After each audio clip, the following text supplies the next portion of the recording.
Good hello, Toon Boom Feature Nuggets. Today is a very exciting day as two different nugget themes come together. We've had videos about the drawing view, we've had videos about the onion skin tool and its methods. Now it's time to bring them together and talk about how they work as one.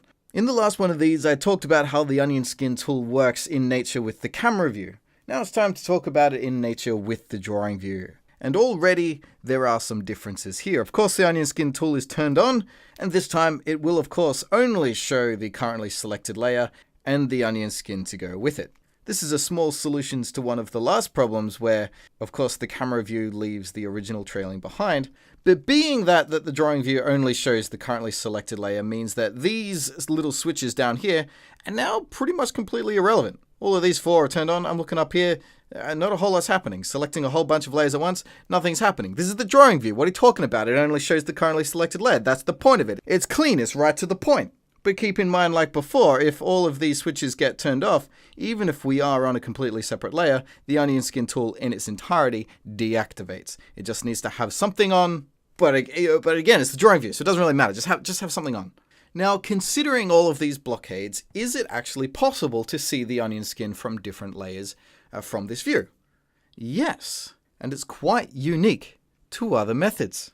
Brief recap of another nugget. If you've not seen the light table nugget, remember that the light table on the camera view fades other layers out. The light table on the drawing view fades other layers in. In the camera view here, turning these switches on sees other stuff. But again, how do we do it here? We need some sort of extra strength light table button. What is this? This is Light Table Plus. It's a secret, almost well-hidden control. Right-click along the top toolbar and bring up Onion Skin. It brings these 6 buttons and this 7th one on the end.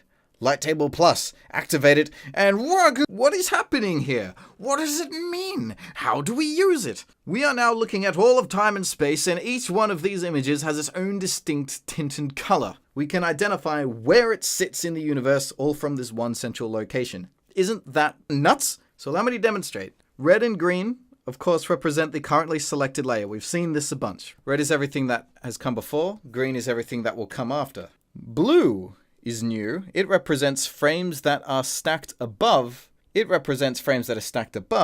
And yellow represents frames which are stacked below. So watch what happens as I go and select these other layers. You'll notice that more of them will be turning blue as more layers are above the currently selected one. Even more curiously is how these tints change. They're not exactly fading away. They're sort of changing color from a brown up to a light yellow. There is a reason for this, and it's quite well hidden. I'll go to Edit, Preferences, General tab, Edit Colors, and finally to the Drawing tab.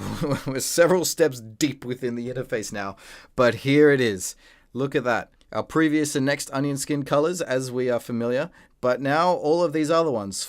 4 different tints for the layers going below and 4 different tints for the layers going above. And we can customize these to whatever we want. Maybe for some reason, the 4th element above needs to be like a bright pink. So shift 1 layer down. There we go. Look at that. So we can uniquely identify things that are pretty far away. Now, controlling things in the drawing view is a bit trickier because, of course, once again, these onion skin buttons are not working. We can get clarity over what we do and don't see by hiding the layer in its entirety. Turning off its eyes will deactivate it. Of course, being the drawing view, this will not work for the currently selected layer. And if we try to move to a deactivated layer, it simply won't work. Drawing view layers must be editable to interact with them. So locked layers won't be able to get to those either. Finally, let's look at some even deeper controls. In Harmony 16, we've been introduced to the onion skin window. And I've demonstrated these drop-down controls before, and they function in here, like all of these. Going to colored outline works. All of the blue and yellow ones will turn into outlines as well. We can give them the wash if we want to. Or even dismiss all this fanciness, go back to original colors. Interestingly, our Light Table Plus button is available in this drop-down as well. Enable onion skin for other elements. That's what this is. If I turn that off, it'll go back to the way it's usually viewed. But I thought it best to demonstrate with this visual cue button.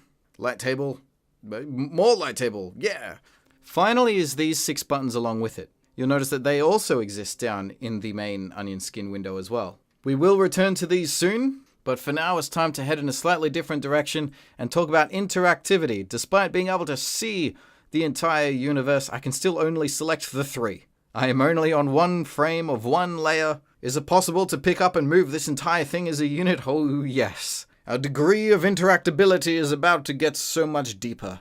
Come back soon, and let's do that. Thanks for checking out this nugget. Have a look through the playlist for tons of other short bits and boops to help with animation and software. You might stumble across a hidden technique that will change your world or solve a specific problem. Leave suggestions and questions in the comments if you'd like a nugget on anything in particular. Thanks again, and don't forget your keys, wallet, and phone.